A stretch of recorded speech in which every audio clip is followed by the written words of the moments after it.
మహోత్సవం సందర్భంగా విశిష్ట అతిథులుగా ముఖ్య అతిథులుగా వచ్చిన గౌరవ ముఖ్యమంత్రి ప్రకృతి ప్రేమికులు శ్రీ నారా చంద్రబాబు నాయుడు గారికి, అలాగే పార్లమెంట్ సభ్యులు honourable minister of state rural development Shri Pemmasani Chandrasekhar గారికి, అలాగే తాడికొండ ఎమ్మెల్యే శ్రీ తెనాలి శ్రవణ్ కుమార్ గారికి, స్పెషల్ సిఎస్ శ్రీ అనంతరామ్ గారికి, పిసిసిఎఫ్ శ్రీ చిరంజీవి చౌదరి గారికి, కలెక్టర్ మిస్ నాగలక్ష్మి గారికి, ఇక్కడున్న అటవీ శాఖ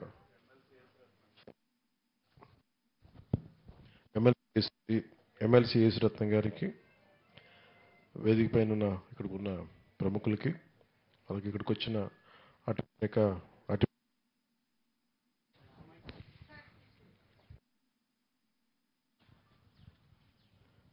ఇక్కడికి వచ్చిన అటవీ శాఖ ఉన్నతాధికారులందరికీ నా ప్రత్యేక నమస్కారాలు. స్కూల్స్ నుంచి వచ్చిన విద్యార్థులకి, మీడియా మిత్రులకి, ఇక్కడికి వచ్చిన అతిథులందరికీ నా హృదయపూర్వక నమస్కారాలు. ఇది అటవీ శాఖ మంత్రిగా ఇది నాకు చాలా ప్రత్యేకమైన అవకాశం. పర్యావరణాన్ని ప్రేమించేవాడిగా దాన్ని పరిరక్షించే బాధ్యత కూడా ఈ మన ఎన్డీఏ కూటమి ప్రభుత్వం చంద్రబాబు నాయుడు గారి నాయకత్వాన నాకు అవకాశం లభించడం చాలా చాలా అదృష్టంగా భావిస్తున్నాను. ఇంతకాలం ఎప్పుడు నా సొంతగా చేసేవాడిని, కొంతమందిని మోటివేట్ చేసేవాడిని, కానీ ప్రభుత్వ పరంగా దాదాపు 1 కోటి మొక్కలు నాటడానికి ఒక బృహత్తర ప్రయత్నం చేస్తున్నాం ఈ రోజున. దానికి తగ్గట్టుగా వరుణ దేవుడు కూడా ఈ రోజున వర్షం కురిపించి ఒక శుభాశీస్సులు అందజేశారు ఆయన. సో మనస్ఫూర్తిగా మీ అందరికీ నా ధన్యవాదాలు. ఇందాక పాప చదివినట్టుగా ఈ ప్రతిజ్ఞ మనకి హరిత ఆంధ్రప్రదేశ్ కావాలి, ఇది చాలా ఈజీగా ఉంటుంది ప్రతిజ్ఞ. దీనిని నిలబెట్టుకోవడం మటుకు చాలా కష్టం. ఒక చెట్టుని పెంచటం, కూల్చేయడం చాలా తేలిక, కానీ పెంచడం చాలా చాలా కష్టం. ఇక్కడ విద్యార్థులందరికీ కూడా మీ అందరికీ చాలా నేను చిన్నప్పుడు ఇప్పుడు చదువుకున్న పాఠాన్ని నాకు చాలా ప్రేరణ అది. అంటే ఈరోజు మనం ఒక చిన్న ప్రతిజ్ఞ కదా దీని గురించి అని అనిపించచ్చేమో, కానీ పర్యావరణ ప్రేమికుడిగా ప్రకృతి రక్షించుకోవాలి అనుకునే ఒక ఆలోచన ఎప్పుడు చిన్నప్పుడు స్కూల్లో ఒక చిన్న పాఠం ఉండేది, 3 కాళ్ళ ముదస్సులి అని.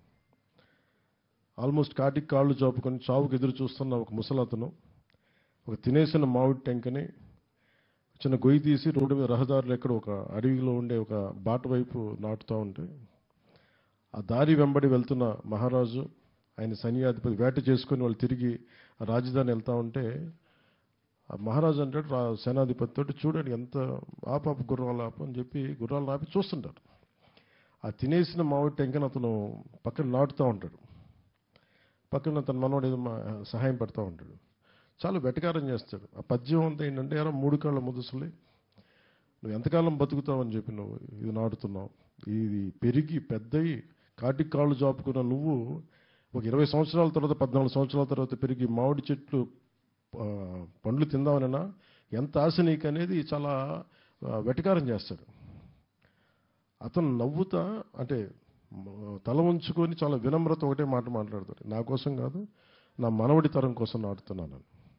ఈరోజు మనం నాటే ప్రతి చెట్టు మనకేదో అద్భుతం ఉందని కాదు, కానీ ఇక్కడున్న భావితరాల కోసం నాటుతున్నాం. అది గౌరవ ముఖ్యమంత్రి చంద్రబాబు నాయుడు గారు కూడా ప్రతిజ్ఞ ఇచ్చి ఇది చదివిద్దామని మాట్లాడుతుంటే నన్ను అడిగారు, ఎలా చేద్దాం దీనంటే, మీరు చదవండి సార్ మేము ఫాలో అవుతామంటే, ఆయన సదుద్దేశంతో లేదు భావితరాలకి ఇది కావాలని చెప్పి మీ ఇక్కడ ఉన్న విద్యార్థులని పిలిపించి మరి ఆ పాప చేత చేయించడం నిజంగా ఆయన సహృదయతకి, ఆయన దార్శనికతకి నిదర్శనం.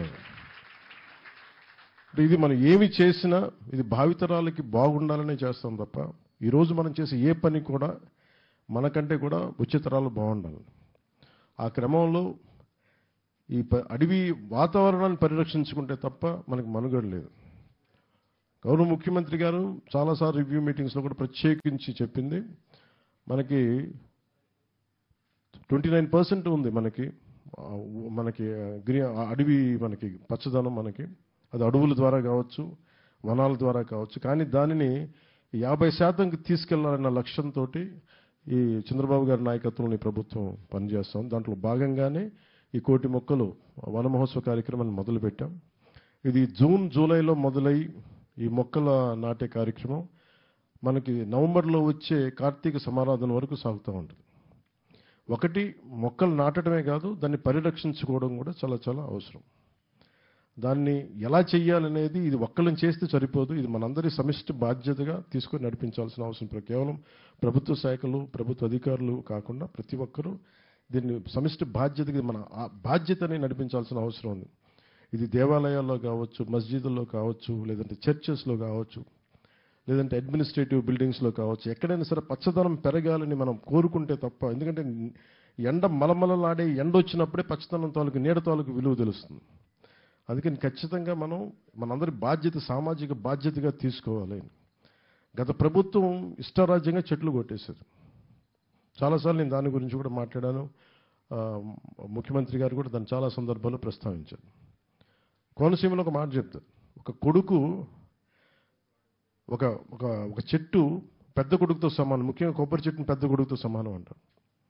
అంటే అంత బలంగా చెట్టుకి ఇది అరణ్య సూక్తం చదవాలి. మనం అరణ్య సూక్తం చదివితే దాని తాలూకు విశిష్టత, ఒక చెట్టు తాలూకు విశిష్టత ఎలా ఉంటుందంటే దాదాపు 10 మంది సంతానంతో సమానం. ఇంకా నేను సరిగ్గా చెప్పట్లేదు కానీ దాదాపు 10 మంది పెద్ద కొడుకులతో సమానం అన్నట్టుగా మాట్లాడుతుంది ఒక్క చెట్టు. అంత మేలు చేస్తున్నది. అలాంటి చెట్టుని పరిరక్షించుకోవాల్సిన మన బాధ్యత. దానికి రకరకాల విధి విధానాలు ఉన్నాయి. వర్షాకాలంలో మనం జూన్ జూలైలో ప్రారంభించడం, నవంబర్ దాకా వెళ్ళటం.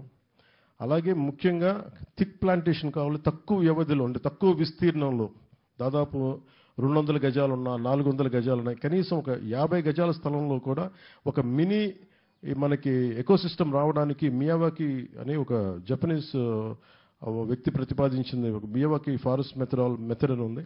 దాన్ని మనం, అది మీకు చదివితే అవైలబిలిటీలో ఉంటుంది.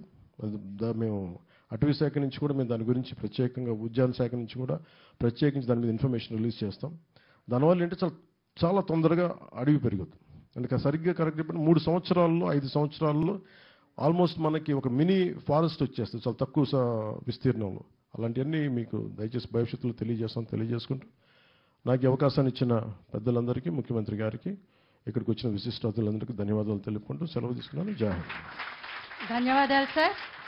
మీ కర్తృత్వం, మిత్రత్వం, నేతృత్వం, ధాతృత్వం, భాతృత్వంతో ఈ వన మహోత్సవం, మీరు అడవి మినిస్టర్గా ఉన్నారు కాబట్టి ముందుకెళ్లాలని కోరుకుంటూ, ఇప్పుడు మన ముందు విజన్, పోలవర ప్రదాత, అమరావతి నిర్మాత, నవ్యాంధ్ర, దివ్యాంధ్ర, భవ్యాంధ్ర, స్వచ్ఛ సంతోష హరిత ఆంధ్రప్రదేశ్గా కావాలి అనే ఆశతోటి నిరంతర శ్రామికులు, బడుగుల లీడర్, బలహీనల పీడర్, తాడితుల ఫాదర్, పీడితుల వెల్ విషర్ వారు శ్రీ నారా చంద్రబాబు నాయుడు గారు.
ఇప్పుడు గౌరవనీయులు మన ఆంధ్రప్రదేశ్ ముఖ్యమంత్రి వర్యులు, కేడర్ లీడర్, బడుగుల ఫీడర్, బలహీనల గాడ్ ఫాదర్ శ్రీ నారా చంద్రబాబు నాయుడు గారు వారు చక్కని ప్రసంగాన్ని మనకి అందిస్తారు.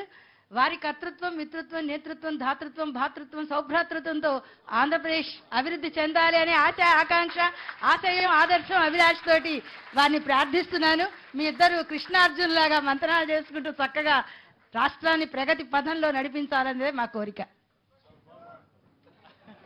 Thank you sir. Thank you. Telugu lecturer మీరు టీచరా లేకపోతే ఏంటి మీరు? టీచరా? ఏది? తెలుగు తెలుగు టీచర్వే? సబ్జెక్ట్? ఓకే అమ్మా, ఓకే ఓకే ఓకే. నువ్వు అవి కూడా చాలా గట్టిగా చెప్పేస్తున్నావు. ఓకే అమ్మా. మిత్రులు, గౌరవనీయులు, రాష్ట్ర ముఖ్యమంత్రి శ్రీ కొణిదెల పవన్ కళ్యాణ్ గారు, కేంద్ర మంత్రి గౌరవనీయులు శ్రీ పెంబసాని చంద్రశేఖరరావు గారు, గౌరవ శాసనసభ్యులు గౌరవనీయులు మన శ్రవణ్ కుమార్ గారు, గౌరవ శాసన మండలి సభ్యులు యేసురత్నం గారు, స్పెషల్ చీఫ్ సెక్రటరీ గౌరవనీయులు అనంతరం గారు, principal chief conservator of forest గౌరవనీయులు చిరంజీవి చౌదరి గారు, జిల్లా కలెక్టర్ గారు, ఇక్కడికి విచ్చేసినటువంటి సోదరిమణులందరికీ, పర్యావరణ ప్రియులందరికీ కూడా మనస్ఫూర్తిగా నమస్కారాలు, అభినందనలు, శుభాభినందనలు. ఈరోజు మా కార్యక్రమం అయితే నరసరావుపేటలో ఉంది. ఓసారి వాతావరణం అనుకూలించకపోతే మనం ఏమీ చేయలేం. మేమిద్దరం కలిసి అక్కడికి వెళ్ళాలి. అక్కడ జేఎన్టీయూలో ఈ చెట్లు నాటే కార్యక్రమం పిల్లలతో కలిసి చేయాలనుకున్నాం. అక్కడ మిస్ అయ్యాం. ఇక్కడ పిల్లలతో కలిసి ఈ కార్యక్రమం చేసే పరిస్థితికి వచ్చాం. చాలా సంతోషం. ఒక